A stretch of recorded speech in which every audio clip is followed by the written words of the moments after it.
गांव के बच्चे हंसते हुए भागे चले आ रहे थे। बीच में एक आदमी खड़ा था, दुबला सफेद दाढ़ी वाला, आंखों में अजीब सी चमक लिए। उसके हाथों में राख थी। वह उसे हवा में उछालता और देखते देखते राख फूल बन जाती, फिर हवा में उड़कर मिट्टी पर गिरती और गायब हो जाती। बच्चे तालियां बजाते, वाह बाबा, जादू, फिर से करो बाबा। वह मुस्कुराता धीरे से कहता, जादू तो मन का खेल है बच्चों, जहां विश्वास है वहीं चमत्कार है। उसका नाम था भैरवनाथ तांत्रिक। लोग कहते थे उसने हिमालय में साधना की है, कुछ कहते उसने मृत्यु को भी देखा है, पर कोई नहीं जानता था कि उसके मन में एक गहरी रिक्तता है।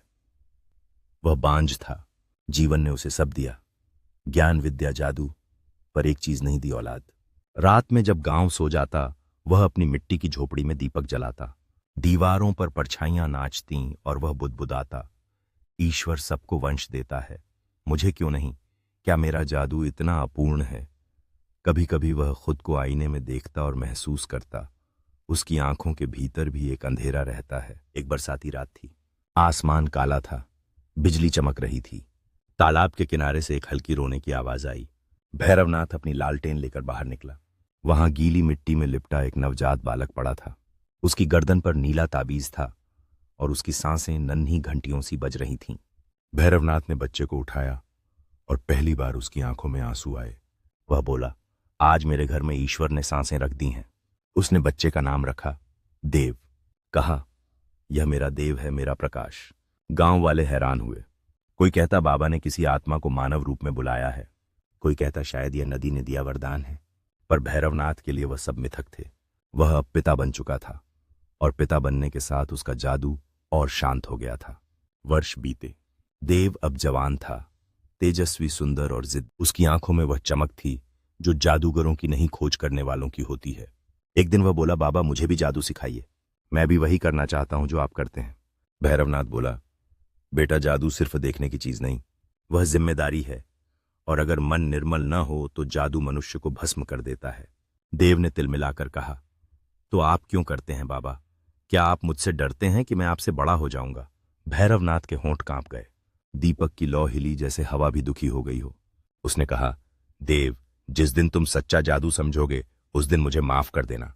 देव की आंखें गीली थीं, पर उसकी जिद ठंडी नहीं हुई। वह रात में ही अपना झोला बांधकर चला गया। अंधेरे जंगल में देव चला जा रहा था। हाथ में लालटेन थी और हर पेड़ उसकी रोशनी से चमककर फिर अंधेरे में खो जाता था। कहीं दूर से किसी स्त्री की आवाज आई, कहाँ जा रहा है रे बेटा? देव ने देखा, एक बूढ़ी औरत सिर पर लकड़ी का गट्ठर लिए नदी किनारे बैठी थी। उसकी आंखों में गहरा अपनापन था। देव बोला, मैं सच्चा जादू खोजने जा रहा हूं। वह मुस्कुराई, तो उत्तर की पहाड़ियों पर जाती, वहां एक गुफा है जिसमें जिन्न सो रहा है। वह हर मनुष्य को एक दर्पण दिखाता है जिसमें वह अपने भाग्य को देखता है। देव ने सिर झुकाया, धन्यवाद दिया और लालटेन की लौ में अपना चेहरा देखा। उसमें जैसे किसी और की परछाई थी। देव पहाड़ों की तलहटी में पहुंचा। हवा ठंडी थी और आकाश धूसरी। एक विशाल गुफा थी, दरवाजे पर काले पत्थर जिन पर पुराने मंत्र खुदे थे। वह भीतर गया और देखा, हीरे, सोने, चांदी के बर्तन, अनगिनत खजाने चमक रहे थे। पर सबके बीच में एक पत्थर की वेदी थी जिस पर लिखा था, जो अपने नाम से मुक्त है वही इस गुफा का स्वामी है। देव ने वेदी पर हाथ रखा। अचानक हवा भारी हो गई और धुएं से एक जिन्न प्रकट हुआ। उसकी आंखें लाल, देह धुएं से बनी, आवाज जैसे पहाड़ों में गूंजती गड़गड़ाहट। कौन है तू? देव ने साहस से कहा, मैं सच्चा जादू देखने आया हूं। जिन्न मुस्कुराया, तो देख, पर सच्चाई की कीमत चुकानी पड़ेगी। दूर उसी राज्य के महल में राजा विक्रमसेन सो नहीं पा रहा था। एक बोलता हुआ तोता उसके पास बैठा था, जो किसी योगी की आत्मा से ग्रस्त था। तोता बोला, राजन, जिस गुफा में जिन्न सो रहा है वहीं तेरी मृत्यु का बीज छिपा है। राजा घबरा गया, क्योंकि 20 वर्ष पहले एक तांत्रिक, वही भैरवनाथ, उससे कहा था, राजा तेरी मृत्यु तेरे पुत्र के हाथों होगी। राजा ने भय में उस नवजात पुत्र को नदी में बहा दिया था। वह सोचता था उसने नियति को मात दी, पर नियति हमेशा घूमकर आती है। राजा ने अंधे भिखारी का वेश बनाया, हाथ में लाठी, कंधे पर वही बोलता तोता। वह गुफा पहुंचा। अंदर जिन्न गरजा, कौन है जो मृत्यु के भेष में आया है? राजा बोला, मैं सत्य देखने आया हूं, पर आंखें नहीं हैं। जिन्न हंसा, तेरी आंखें नहीं, तेरा दिल अंधा है। उसने राजा को पकड़ लिया। अब तेरी मुक्ति तभी होगी जब कोई सच्चा इंसान तालाब पार करेगा। गुफा के बाहर एक नीला तालाब था। उसका पानी शांत था, पर भीतर कोई गहराई कांप रही थी। देव वहां पहुंचा। जिन्न ने कहा, अगर तू सच्चा है तो इस तालाब को पार करगी। देव ने पहला कदम रखा। पानी ठंडा था, पर भीतर से प्रकाश निकलने लगा। हर कदम के साथ पानी सुनहरा हो गया। बीच में पहुंचते ही उसने देखा, तालाब में उसका प्रतिबिंब नहीं, बल्कि एक राजा का चेहरा दिखाई दे रहा था। वह चौंका। यह कौन है? जिन्न बोला, यही तेरे जीवन का आरंभ और अंत है। जिसने तुझे जन्म दिया उसी ने तुझे त्यागा। राजा विक्रमसेन, तेरे पिता। देव की आंखें भर आईं। वह धीरे धीरे तालाब पार कर गया और जिन्न की जंजीरें टूट गईं। गुफा का अंधेरा रोशनी में बदल गया। राजा गिर पड़ा। देव ने उसे सहारा दिया। राजा की आंखों से आंसू बहे। बेटा, मैंने भय में तुझे खो दिया था। अब वही भय मुझे सजा बनकर मिला है। देव ने कहा, भय ही वह दीवार है जो मनुष्य और सत्य के बीच खड़ी रहती है।